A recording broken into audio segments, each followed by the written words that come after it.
Hi everyone, we are in the Yatharth Hospital. As you all know, it is one of the best tertiary care center located in the heart of Noida, along with its 4 branches across India. So we are here with Dr. Satyananda to gather the information about the stroke. Sir, kindly guide us about the stroke, and I would like to ask you some more questions. What exactly mean by stroke and what is its types? So stroke is classified into two types. There are two types of stroke. There's ischemic stroke and there is hemorrhagic stroke. Basically stroke जो ischaemic stroke होता है उसमें brain के area को blood supply cut off हो जाती है, उसके कारण वो ब्रेन एरिया डेड हो जाता है, डेड होने की कगार पर होता है। उस चीज़ को हम इस्कीमिक स्ट्रोक कहते हैं। दूसरे टाइप का स्ट्रोक जो होता है वो हेमरेजिक स्ट्रोक होता है।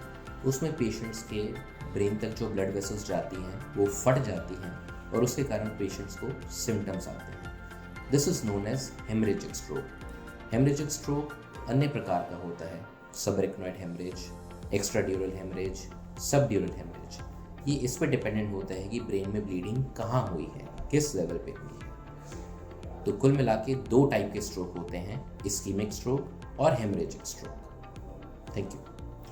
Sir, what is the risk factors of a stroke? इसके risk factors क्या क्या हो सकते हैं? So risk factors are common for both the stroke. जो इस्कीमिक स्ट्रोक होता है और हेमरेजिक स्ट्रोक होता है, उन दोनों में कुछ कॉमन रिस्क फैक्टर्स होते हैं।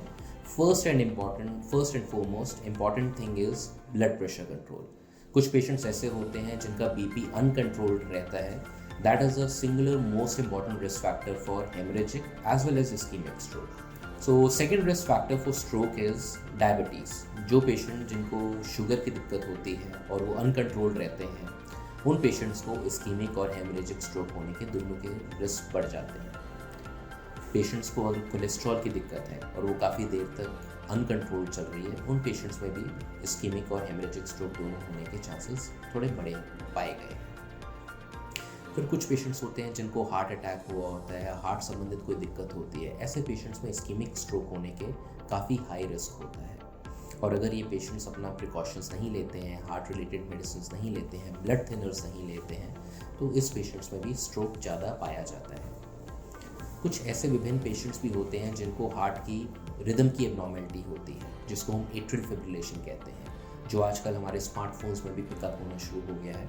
तो इस दिक्कत में भी इस्कीमिक स्ट्रोक होने के चांसेस बढ़ जाते हैं। Other risk factors for stroke is smoking and excessive amounts of alcohol consumption.